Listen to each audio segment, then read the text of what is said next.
오늘 주시는 하나님의 말씀은 시편 119편 153절부터 160절까지 말씀입니다. 할렐루야. 오늘은 시편 119편 153절부터 160절 말씀, 이것은 히브리어 알파벳의 레쉬라고 하는 단어에 해당하는 부분입니다. 레쉬라는 단어가 있어요. 자, 그 내용을 좀 보시면 153절입니다. 나의 가난함을 보시고 나를 끄집어내소서. 왜냐하면 당신의 율법을 나는 잊지 않고 있기 때문입니다. 자, 우리 성경하고는 조금 다르게 제가 번역을 했는데요. 우리 성경에는 나의 고난을 보시고 라고 번역하고 있습니다. 이 고난이라는 말, 또 가난이라는 말, 이게 다 같은 단어입니다. 같은 말에서 고난이라는 말도 쓰고 가난이라는 말도 나온 것입니다. 근데 이 문맥의 흐름을 보게 되면 고난이라는 말보다는 가난이라는 말이 더 합당한 것 같아서 제가 원문을 따라 가난이라고 번역을 했습니다. 그런데 어쨌든 이 가난이라고 하는 것은 말이죠, 축복이 아니에요. 가난이라고 하는 것은 절대 아름답게 미화해서도 안 되고요. 가난이라고 하는 것을 여러분들이 굉장히 의미 있게 얘기해도 안 됩니다. 그것은 세상에 하나님을 모르는 사람이라든지 또 하나님을 믿기는 믿되 성경 전체의 흐름을 모르는 사람들이 이 가난을 아름답게 자꾸 묘사하는 것입니다. 가난은 불편한 것일 뿐만 아니라 고난입니다. 고통입니다. 가난한 사람과 부요한 사람의 차이가 뭐냐, 이렇게 쉽게 얘기할 수 있습니다. 부자라고 하는 사람은 자기가 필요한 물건을 아주 넉넉하고 여유 있게 사고서도 부족함을 못 느끼는 사람이에요. 근데 가난한 사람은 사고 싶은 것도 못 사요. 자꾸 만지작거리고, 그리고 사도 아주 그 같은 제품 중에서도 제일 싼 거, 그리고 사놓고 나서 한 달 정도 생활비가 없어서 쩔쩔쩔쩔 매야 돼요. 그게 가난이에요. 옛날처럼 무슨 똥구멍이 째지도록 가난하다. 요즘은 그렇게 똥구멍이 째지도록 가난하고 싶어도 그렇게 할 수가 없는 시대가 되었습니다. 왜냐하면 직장을 다니던 분들이 직장을 잃게 되면 실여급여가 나와요. 실직급여가 나와요. 노동부에다가 이렇게 신청을 하면 심사를 거쳐 가지고 한 달에 얼마씩 일정한 개월수에 따라서 월급이 지불이 돼요. 목사들은 예외예요. 참 목사들은 불이익이 참 많아요. 어쨌든 그러나 이 세상에서 일하기 싫고 또 그런데 신청하기 싫어서 먹을 게 없고 굶지, 실제로 지금은 우리나라가 복지정책이 굉장히 잘 돼 있습니다. 이번 정권 들어서서 다른 건 몰라도 이 복지정책 하나만큼은 정말 잘 시행하고 있는 편이라고 전문가들이 말하고 있습니다. 근데 어쨌든 이 가난이라고 하는 것은 현대적 의미에서 필요한데 얻을 수 없고, 소유하고 싶은데 소유하지 못하고, 어쩌다가 그것을 소유했더니 그로 인하여서 생활에 큰 타격을 입는 이런 것이 가난이에요. 이 가난은 얼마나 고통스럽습니까? 근데 시편 기자가 참 감사하게도 이런 기도를 우리에게 가르쳐줘요. 나의 가난함을 보시고 나를 끄집어 내소서. 하나님은요, 야, 너 가난하지? 그냥 네 팔자야. 그냥 가난하게 살아. 이건 기독교가 아니에요. 이건 불교예요. 다른 종교예요. 하나님은 나의 가난함을 보신다고요. 그리고 나를 그 가난에서 끄집어 내신단 말이에요. 예수를 믿으면 처음에는 가난할 때 예수를 믿어도 시간이 지나면 부요함이 나에게 찾아와요. 이게 정석이에요. 세상 사람들은 이런 하나님의 원리를 잘 모르더라고요. 여러분, 예수를 믿는 것은요, 참 신이 나는 거예요. 하나님의 말씀을 듣고 깨달으면서 우리가 주님과 더불어 날마다 살아가다 보면 가난해서 하나님이 나를 건져내십니다. 그러니까 교회 와서 우리가 얻어야 될 것이 뭐냐면 이러한 축복의 말씀이에요. 이런 축복의 말씀을 여러분이 가슴에 품고 세상에 나가서 주님이 나와 함께 하심을 믿고 행하게 되면 결국 나의 인생 가운데 하나님께서 이러한 부요함의 복을 허락하여 주시는 거예요. 그런데 이렇게 가난함을 보시고 나를 끄집어내소서라고 기도할 수 있는 이유는 왜냐하면 당신의 율법을 나는 잊지 않고 있기 때문입니다 라고 했어요. 교회에서 우리가 줄 수 있는 여러 가지가 있겠다고 해도 그건 의미가 없어요. 오직 하나님의 율법, 그 율법을 우리가 듣고 그 율법을 잊지 않고 있다면 하나님께서 가난해서 끄집어 내십니다. 이게 참 중요하고 소중한 거예요. 저는 이렇게 인간관계를 맺으면서도 특히 목회자 사회에서 목사님들이 이렇게 보면서 이렇게 없다고 하는 사람들은 한두 번 만나고 나서 안 만나요. 정말 없어도 기쁘게 살고 없음으로 인해서 비굴하지 않은 사람은요 자주 만나고 가까이 하고 싶어요. 그냥 뭐 입이 발랐어요. 좀 지나면 도와주세요. 지금도 아주 그 마음의 부담을 한 가지 느끼고 있는데, 제가 볼 때 그 사람은 요령도 있고 돈도 있고 여러 가지도 있는데 그렇게 손을 내밀어서 도와주세요. 하나님 뭐 하시냐 이거예요. 여러분, 우리는 사람에게 손을 내밀고 도와달라고 하는 것이 아니라 하나님을 바라보면서 참 신앙으로, 믿음으로, 말씀으로 나갈 때 사람이 도와주는 것은 푼돈밖에 안 돼요. 그러나 하나님이 역사하시면 놀라운 일이 생기는 거예요. 그래서 우리는 하나님의 말씀을 붙들고 그 율법을 마음에 간직하고 사는 거예요. 저는요, 목사지만 조금 제가 봐도 조금 뭐라 할까요? 좀 못됐어요. 저는 가난한 사람들한테도 헌금하라고 그래요. 저는 하루 먹고 하루 벌어서 하루 먹는 사람한테도 저는 11조 하라고 그래요. 11조 안 하면 당신은 물질의 축복 받을 수 없습니다. 그렇게 단도직입적으로 얘기를 해요. 그러면 상대들이 목사의 생각이고 말인 줄 알고 그래요. 아유, 목사님, 내가 지금 어려운데 하나님도 다 알고 계시잖아요. 왜 아셔요? 뭘 아시느냐? 그가 완악하고 째째하다는 걸 하나님 다 아셔요. 그래서 하나님이 째째하게 하세요. 이런 얘기하면 신앙 없거나 교회 밖에 있는 사람은 목사 막 욕할 수 있어요. 그러나 이게 축복의 비결이에요. 하나님은 우리를 보신다고요. 우리의 뭘 보시냐? 가난함도 다 보셔요. 그래서 끄집어낼 수 있는데 우리에게서 찾으시는 게 뭐냐면 율법을 그가 잊지 않고 있느냐 이거예요. 율법 중에 큰 율법이 뭡니까? 십계명이잖아요. 그리고 십계명뿐만 아닙니다. 십계명에서 파상되는 여러 가지 법을 보게 되면 심고 거두는 법칙이 이게 하나님이 주신 율법의 법칙이에요. 여러분, 세상 사람들이 악한데도 잘 된다고요? 순간적으로 잘 되는 것처럼 보일 뿐이에요.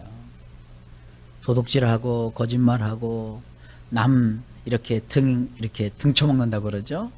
그렇게 해서 뭐가 막 이렇게 집도 사고 땅도 사고 또 자동차도 사고 호의호식하고, 그거 여러분 하나도 부러워하지 마세요. 율법에 의하면 하나님은 무엇을 심든지 심는 대로 거둔다 그랬어요.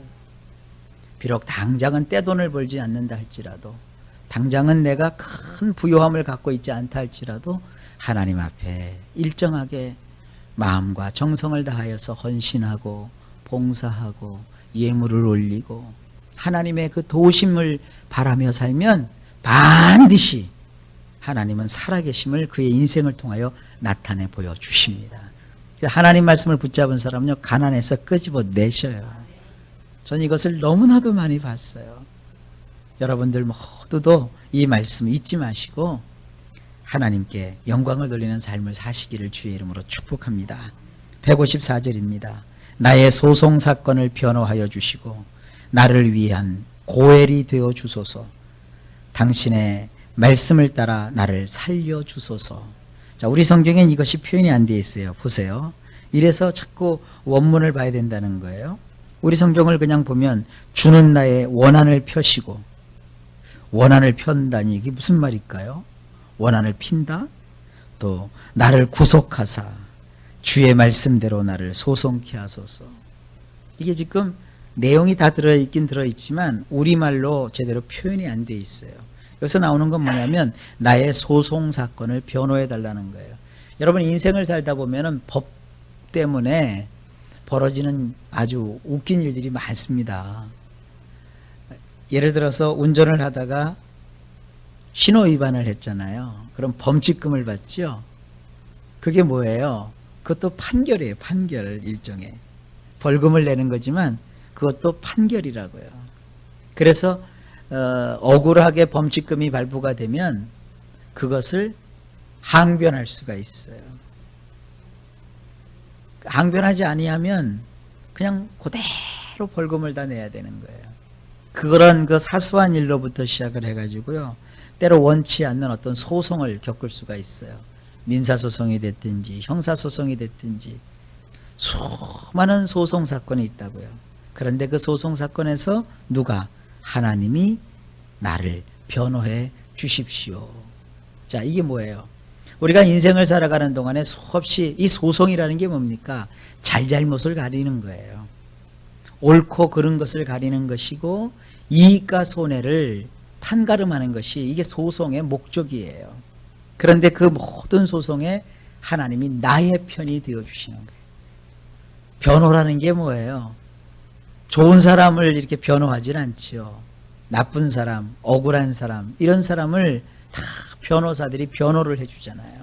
그런데 내가 뭐 하나님 앞에 잘한 것도 없는데도 하나님이 나를 위해서 변호를 서주시는 거예요. 내가 꼭 재판장에 갔을 때만 변호사 역할을 해주시는 것이 아니라 일상생활 속에 크고 작은 모든 판단에 있어서 하나님이 늘 나의 편이 되어주시는 거예요. 그래서 나오는 것이 뭐냐면 고엘이라는 말입니다. 이 고엘은 여러분들이 룻기를 보면 잘 나오죠. 룻기에서 누가 고엘이 되어주죠? 룻기에 보게 되면 그 나오미와 룻이 시어머니와 며느리 사이란 말이에요. 그런데 그 며느리 룻이 시어머니에게 잘하는 것을 보아스라는 사람이 보았어요. 보아스라는 사람이 그걸 알았어요. 그래서 그 룻을 귀히 여기고 나오미를 위해서 토지 무르는 일을 해줘요. 지금 시간이 없기 때문에 토지 무르는 것이 뭔지에 대해서는 지금 말씀드릴 수 없고요. 토지 무르는 그 사람을 누구라고 하느냐면 고엘이라고 하는 거예요. 내가 가져야 되는데 나에게는 능력이 없어요. 그랬더니 나의 가까운 친척이 내 대신에 그 값을 지불해 주고 그리고 나에게 그것을 가질 수 있도록 해 주었어요. 그 역할을 하는 사람이 뭐냐? 고엘이에요. 보세요. 하나님이 소송사건이 벌어졌는데 나의 변호사가 되어주셨어요. 그래서 나를 변호해 주시며 더 나아가 나를 위한 고엘이 되어주셨어요. 나는 가진 것이 없어도 나는 해놓은 것이 없어도 나는 잘한 것이 없어도 하나님께서 일양 미쁘사 나를 위해서 고엘이 되어주시사 잃어버린 것을 되찾게 해주시고 뺏겼던 것을 다시 되돌려 오게 하시고 또 도무지 가질 수 없었던 것을 가지게 하시는 이런 놀라운 축복을 하나님이 주신단 말이에요. 자, 그랬으니까 이제 어떻게 돼요? 살 수 있잖아요. 당신의 말씀을 따라 이제 나를 살려 주소서. 하나님이 나를 살려주시는 방법이 이거예요. 나의 편이 되어주시고 나를 위해서 대신 모든 것을 갚아주심으로 나를 살려주신다고요. 그런데 그 조건이 있죠. 당신의 말씀을 따라. 하나님의 말씀을 붙잡은 사람은 이렇게 사는 역사가 있어요. 하나님의 말씀을 붙들고 사는 사람에게는 하나님이 그를 위해서 변호해 주시고 그를 위해서 고엘이 되어 주시는 이런 축복이 있습니다. 155절입니다. 사악한 자들에게로부터 구원이 멀리 떨어져 버리는 것은 그들이 당신의 율례들에 주의를 기울이지 않기 때문입니다. 근데 반면에 악한 사람들이 있어요. 이 악하다 그러면 이것을 예수 안 믿는 사람 이렇게 생각하지 마세요. 믿는 사람 가운데서도 사악한 자들이 있어요. 그런 사악한 자들에게는 주님이 끄집어내 주시는 이런 구원이 그에게서 멀리 떨어져 있어요. 이 멀리 떨어졌다는 것이 참 표현이 재밌습니다. 구원과는 전혀 상관없게 하신다는 게 아니라 구원이 저 멀리 있어요. 보이기는 보여요. 저렇게 되면은 내가 살 수 있고, 저렇게 되면 내가 가난해서 벗어날 수 있고, 저렇게 되면 내가 송사해서 이길 수 있는데 너무 멀리 있어요. 이건 왜 그러느냐? 그들이 하나님의 율례들에 주의를 기울이지 않았기 때문입니다. 여러분 절대 신앙생활하면서 하나님 말씀을 소홀히 여기지 마세요. 하나님 말씀을 소홀히 여기면 아니 되십니다. 여러분이 교회에 나와서 하나님의 종의 말씀에 순종해야 되는 이유가 뭐예요? 목사님이 훌륭해서요? 아니요. 목사님이 잘나서요? 아니요. 그럼 뭐예요? 목사님은 하나님의 말씀을 맡은 자이기 때문에. 그래서 그 목사님이 이렇게 기도하는 가운데 이렇게 하십시오, 저렇게 하십시오, 흘러가는 얘기라도 여러분 절대 예사로 듣지 마세요. 주의해서 들으셔야 돼요. 이렇게 성도들한테 어떤 얘기를 해주면 어떤 성도는 그걸 가지고 또 반박을 해요. 내 의견은요, 내 생각에는요, 그래요. 여러분, 목사님은요, 장사했던 경험이 없어요. 목사님은요, 무슨 건축가도 아니고요. 목사님은 여러분들처럼 무슨 뭐 돈도 이렇게 잘 굴리고 그런 거 몰라요. 그런데 하나님께 기도하면 그 길이 아니라는 거예요. 하나님께서 말씀하시기를 그렇게 하면 안 된다는 거예요. 그러면 성도는 어떻게 돼요?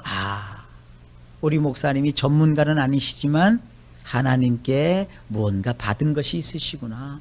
그래서 그 말씀을 통해서 나에게 지금 교훈을 주시는 거구나. 그래서 알렐루야, 아멘 하고 그걸 받아들여야 되는 거예요. 그러면 돼요. 그러면 놀라운 일들이 벌어져요. 저는 참 이런 것들을 많이 경험을 했습니다. 여러분, 하나님의 율례들에 주의를 기울이세요. 이런 성도들이 많이 체험을 했기 때문에 대전에 있는 성도들은요, 우리 주의 종들이 이렇게 흘러가는 말로 이렇게 해도요, 그걸 철저하게 지키려고 해요. 이렇게 가다가 어느 집사님한테, 집사님, 그렇게 하면 큰일 난다. 그러면 곧바로 그날 저녁부터 집사님이요, 금식에 들어가요. 그리고 막 예배 시간에 새벽부터 나와가지고 막 기도하고 그래요. 그걸 하도 많이 봤기 때문에. 여러분들, 이게 그 말씀이에요. 하나님의 율례들을 주의해서 들으십시오. 저희 교회뿐만 아니에요. 이웃 교회에서도요, 이렇게 하나님 앞에 복을 많이 받으신 장로님이나 권사님들의 삶을 이렇게 들여다보세요. 한결같이 하나님의 말씀 앞에서 아주 벌벌 떨어요. 하나님 말씀이라면 그냥 팍 죽어요. 하나님 말씀이라면 아주 그거를 생명같이 여겨요. 그런 걸 여러분이 배우셔야 돼요. 그래서 여러분 신앙을 잘 다져나가실 수 있기를 예수님의 이름으로 축복합니다. 156절입니다. 당신의 깊은 애정은 무진장하나이다. 여호와시여, 당신께서 샤파트하여 주심으로 인하여 나로 생명을 가지게 하소서. 157절, 사사건건 나의 꼬투리를 잡는 자들과 나를 대적하는 자들이 엄청나게 많았을지라도 나는 당신의 증거들을 내동댕이 쳐버리지 않았나이다. 다 같은 내용들이 조금씩 다르면서 반복이 되죠. 158절 당신의 말씀을 지키지 않는 변절자들을 보는 것에 나는 진절머리가 났나이다. 여러분은 어떤 것에 진절머리를 내세요? 하나님 말씀을 지키지 않는 변절자들을 보는 것을 진절머리를 낸대요. 이 시편 기자는요. 근데 어떤 분들 이런 분들이 있어요. 목사님 똑같은 설교를 왜 매일매일 하세요? 왜 똑같은 설교를 매주 하세요? 왜 같은 말씀을 계속 하세요? 그런 걸 진절머리를 내요. 여러분 그렇지 않아요. 바꾸셔야 돼요. 하나님 말씀이 없는 것을 여러분들이 안타깝게 생각해야 되고 말씀대로 살지 않는 사람들을 불쌍히 여겨야 되는데 요즘 세상 사람들은요. 거꾸로 지금 믿고 있어요. 거꾸로. 사도 요한께서 사랑의 사도시잖아요. 사도 요한께서 전설에 의하면 에베소 교회에서 설교를 하시는데요. 1년 365일 내내 이 설교만 했대요. 그러므로 서로 사랑하라. 앉아서도 설교하실 때 그러므로 서로 사랑하라. 서서 설교하실 때도 그러므로 서로 사랑하라. 그러다가 1년이 지나니까 교인 중에 몇 사람이 사도 요한에게 항의를 한 거예요. 왜 맨날 같은 얘기만 하십니까? 그래서 사도 요한이 그랬대요. 한 놈도 그대로 안 살아서 맨날 그 얘기만 하신다는 거예요. 그래서 그렇게만 사랑하면 그 다음에 다른 얘기를 해주겠다는 거예요. 그게 진짜인지 꾸며낸 얘기인지 모르지만 그런 것 같아요. 여러분 설교를 듣는 것이 중요한 게 아니라 들은 대로 살아가시는 거예요. 제가 쉬운 얘기를 많이 해드리잖아요. 오늘도 여러분 그저 감사하고 사세요. 세상에 어저께 신방을 한 군데 갔었는데요. 연세례가 많이 드셨거든요. 그런데 사사건건 그야말로 이 어르신한테 동네 사람 한 사람이 그렇게 꼬투리를 잡고 트집을 잡고 안 한 것도 했다 그러고 아주 골머리를 썩게 하더래요. 근데 이 어르신이 굉장히 점잖으신 분이세요. 속에서 이거를 한번 질러버려, 그냥 이참에 이사를 가버려, 이러면서 속으로 그걸 사귀느라고요. 화병이 도신 거예요. 그래서 입원하셨었어요. 야, 그렇구나. 이게 사람이 말이죠. 이 정신적으로 어떤 그 스트레스를 받게 되면요. 몸 한 구석이 고장이 나요. 그런데 여기 보세요.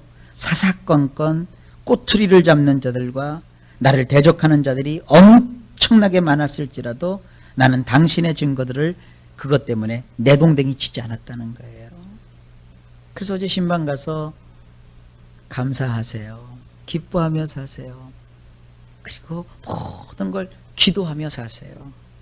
그래서 제가 제 말을 전한 게 아니라 하나님 말씀을 전했어요. 근데 그분이 또 그걸 아멘으로 받으시더라고요. 그럼 회복이 되는 거예요. 여러분, 우리는 하나님 말씀에 우리의 모든 것을 거셔야 돼요. 그래서 그것대로 사는 거예요. 오늘도 무조건 한번 감사해 보세요. 오늘도 그저 기뻐해 보세요. 오늘도 여러분들 기도하며 사시기를 바랍니다. 159절 내가 당신의 교훈들을 얼마나 사랑하는지 보시옵소서. 여호와여 당신의 인내하심을 따라 나로 생명을 가지게 하소서. 160절 당신의 말씀을 모두 합산하면 진리이나이다. 당신이 하시는 그 의로운 모든 샤파트는 영원하나이다. 이 160절 말씀이 참 좋아요. 하나님 말씀을 모두 합쳐보면요. 딱 두 글자로 요약이 돼요. 진리래, 진리. 진리가 뭐예요? 틀림없다는 거예요.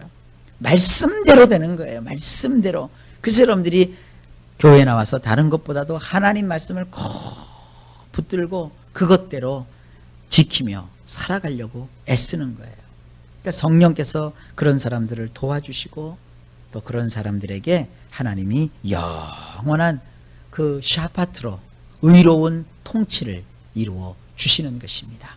자, 오늘도 여러분과 제가 한 날을 살아갑니다. 하나님은 나를 보십니다. 나를 가난에서 끄집어 내시는 분이십니다. 나를 위해서 변호해 주시는 분이십니다. 그래서 하나님은 나를 고엘이 되어 주셔서 모든 어려움과 위기 속에서 건져내 주십니다. 내가 할 것은 오직 하나입니다. 하나님의 말씀을 잊지 않고 그걸 붙들고 지키며 살아가는 것입니다. 하나님께서 모든 것들을 아름답게 이루어 주실 줄로 믿습니다. 이런 놀라운 승리의 역사가 여러분의 생애 속에 계속해서 나타나시기를 우리 주 예수님의 이름 받들어 간절히 축원합니다.